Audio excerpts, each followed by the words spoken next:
Earlier today, we took some time to talk about the offense and how the offense has been impressive. Even though the Colts are 3-4 right now, Colts are the only team in the NFL that's scored 20 plus points in every single game this year.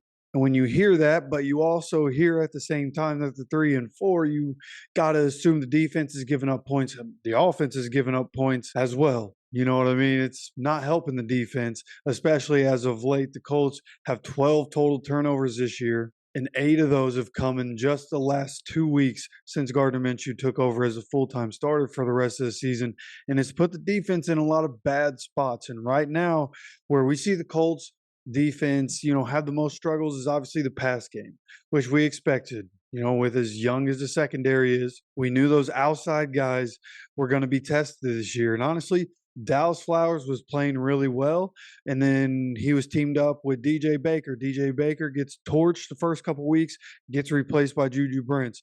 Dallas Flowers gets hurt. Juju Brents steps in. Juju Brents has been playing really well. And on the opposite side of him has been Jalen Jones. And Jalen Jones has been playing well. Now Juju Brents is out, so DJ Baker had to come in the last game. And then at the end, of course, the 2 penalties, whether we agree with them or not, they were on DJ Baker. And DJ Baker was in those positions to get the penalties on him because he was in bad position on the defense and wasn't where he should have been, not doing what he should have been doing. So if Juju Brents is going to be out an extended period of time, we're going to need to find answers on the outside that are not DJ Baker. Jalen Jones, again, feel perfectly fine with him in there. Kenny Moore is going to continue to work inside.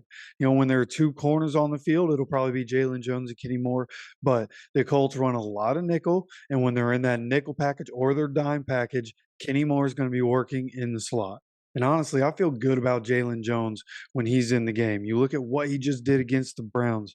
He was targeted 5 times. He only gave up 1 reception on a 39.6 quarterback rating allowed. When he was against Amari Cooper had 3 targets, but didn't get a single catch against Jalen Jones. And Amari Cooper was shut down for much of the day. It was when we saw Juju Brents go out and Jalen Jones got moved to the other side, and DJ Baker was getting lined up more against Amari Cooper, where we started to see Amari get involved in the game.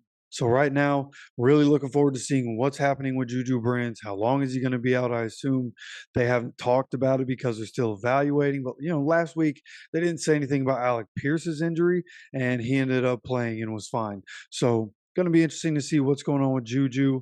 He was down on the field for a little while holding his leg. Hopefully he's okay. Those hamstring injuries can be nagging injuries for guys like wide receivers and cornerbacks. So hope he's okay. Hope he's able to come back sooner rather than later. It'll be really nice to get him back in the lineup as soon as possible. He's been playing really well. Both of our rookies have been really good. Feel more comfortable with the rookies out on the field than anybody else on the team. But last week, the Colts signed Amir Speed. So we'll see what happens with that. I watched the Gus Bradley press conference from today.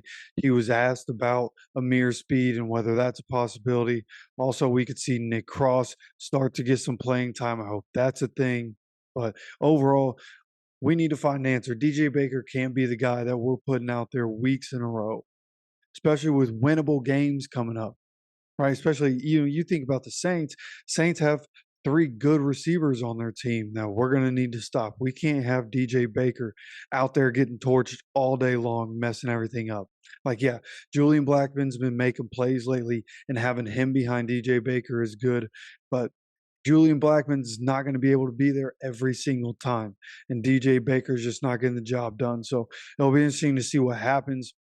I'm not sure exactly what we should do at this point in the season. It's not like there are a lot of options outside of trading, right? If Juju Brents is out, rest of the season, or if Juju Brents is out an extended period of time, like being put on the IR, do we make a trade for Patrick Surtain II? There have been rumors of that possibly happening, especially when people are talking about the Colts going to get Jerry Jeudy.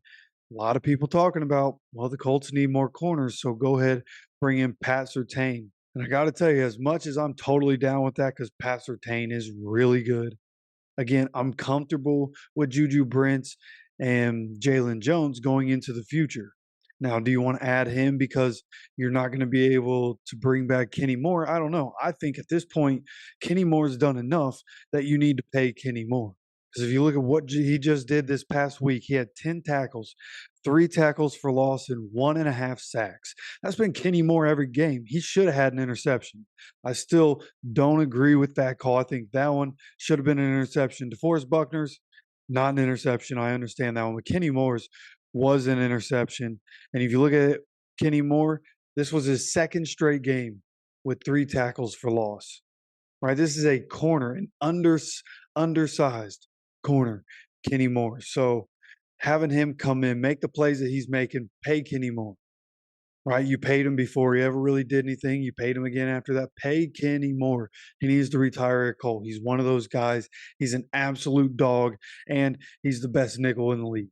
Like, and that at today's NFL, and as much as we run that in this defense, we got to have Kenny Moore stay in this defense. It has to happen. So go ahead, pay Kenny Moore. He's going to be incredibly important for this defense going forward. When you look at this defense week to week, I'm getting this information from C. Lou at Drop Balls Pod on Twitter. Again, one of my favorite follows on Twitter, ends up in my feed a lot because I like a lot of his tweets. But as I sit here and look at this, week 1, Colts defense gives up 31 points. Week 2, Colts defense gives up 20 points. Week 3, give up 17. Week 4, Colts defense gave up 20 in the first half. 3 of those points came after a turnover. And in the second half, they gave up 3 points plus the touchdown in overtime. So all in all, week 4, Colts give up 26 points on the defensive side of the ball. Week 5, Colts defense gives up 16 points. Week 6, Colts defense gave up 37, but 17 of that came after the offense had turnovers. Week 7, Colts defense gives up 32 points. 13 of that came after the offense turned the ball over. And the Colts have allowed 33 of 191 points given up off turnovers. And currently our point differential this season is minus 13. So you think about how close most of these games have been, right? Those turnovers don't happen. If the Colts are able to get more points on the board, then right now the Colts probably sitting at 6-1, right? The Jacksonville game is the outlier. But even in that game, 17 points off turnovers, if that doesn't happen, then the Colts defense ends up giving up 20 points, where the Colts offense, if they keep the ball on those possessions, and even if they're just kicking field goals, we win that game and then we're 7-0, right? So when it comes down to it, don't turn the ball over, right? You can rag on this defense as much as you want. But at the end of the day, when you look at the stats, man, first of all, the Colts defense has played the most downs by far this season so far. They have 490. The next closest is the Dolphins at 466. But when you look at the Colts on third down, they've gotten their opponents into 104 third downs, and they've only let 37 of those be converted. Now, where you start to see some issues on fourth down, where opponents are 7 of 12. So it's over 50%. You can get them to third down all you want, but if you let them get to fourth down and they still convert, that's a problem also. That's almost like a turnover, right? When your defense could have gotten off the field, but they don't on fourth down. That's kind of like a defensive turnover. So really, when I go and look at all the numbers, right, you can look at all the numbers all you want. You got to watch the games. The defense does really well. But where you don't see them do well is when they're put in the bad positions, they don't stand up, right?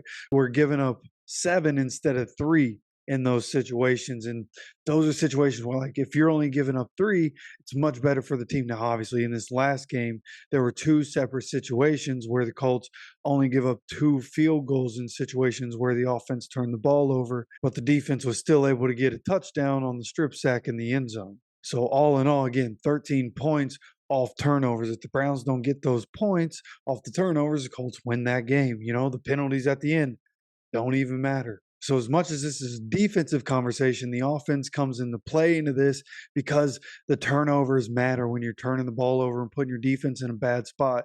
That's giving the other offense a chance to make something happen. And in the NFL, with the way the NFL is today, you cannot continue to give offenses more and more chances, right? The rules are geared toward the offense. We saw that this last game. The penalties that happen at the end, right? Anything can happen. So you have to not put your defense in a bad spot so much, right? Going into week 6, over the first 5 weeks of the season, the Colts had 4 turnovers. Okay, 3 happened in week 1 and then had 1 turnover in the Rams game. But we have 8 over the last 2 weeks, and all 8 of them are from one person. All right, who does that sound like from 2022 Colts? Okay, that is Matt Ryan to a T. All the turnovers coming from the quarterback can't happen. Hold on to the ball, right? When you have 2 hands on the ball in the pocket, man, you need to be squeezing the ball as hard as you can. Keep that ball as well in your grasp as you can. Hey, maybe try to, incorporate pocket presence into your game, Gardner. Okay. So, what I want to see this upcoming week from the defense, it's Gus Bradley's defense. Yeah, that zone defense, we're going to see the chunk plays. That's really the biggest issue is the chunk plays. If we can cut out the chunk plays from being able to happen and keep everything in front of us, we're going to keep having teams on the field for more third downs. But with as good as this defense is at getting people off the field, that's going to play into our hands. So the defense, I know a lot of people, again, don't like Gus Bradley's defense, but I in fact think this defense is really good.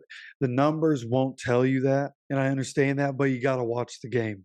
Okay, they're not perfect. I'm not sitting here saying they're the best defense in the league, but we have a lot of dogs on defense, and defense has been pretty good for what they have there. Right now, what we do need to see is that pass rush start to come back. That pass rush was really good to begin the seasons, but it's kind of cooled off. We saw it a little bit more this past week against the Browns. I'd like to see it happen again here against the Saints. And the Saints offensive line, we could definitely take advantage of that. And I think this Colts defense has a good opportunity to get a lot of sacks in this upcoming game and be able to force Derek Carr into some turnovers. Okay. And just something to note here is that the Colts did make a roster move today. They signed Ross Blacklock to the practice squad and released safety Henry Black.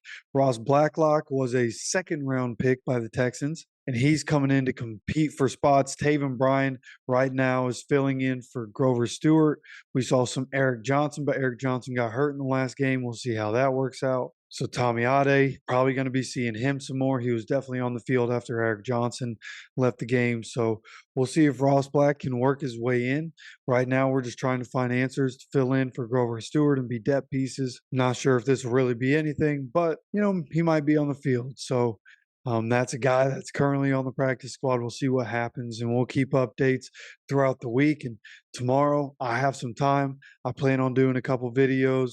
So make sure you're subscribed with notifications on so you're getting notified when these videos come out. As we start to prepare for the Saints, I'm going to be doing a lot of homework and starting to get ready and prepared to see what we're going to need to do to beat the Saints this upcoming week. So again, make sure you're subscribed with notifications on. And until next time, as always, take care of yourself, take care of each other, and go Colts.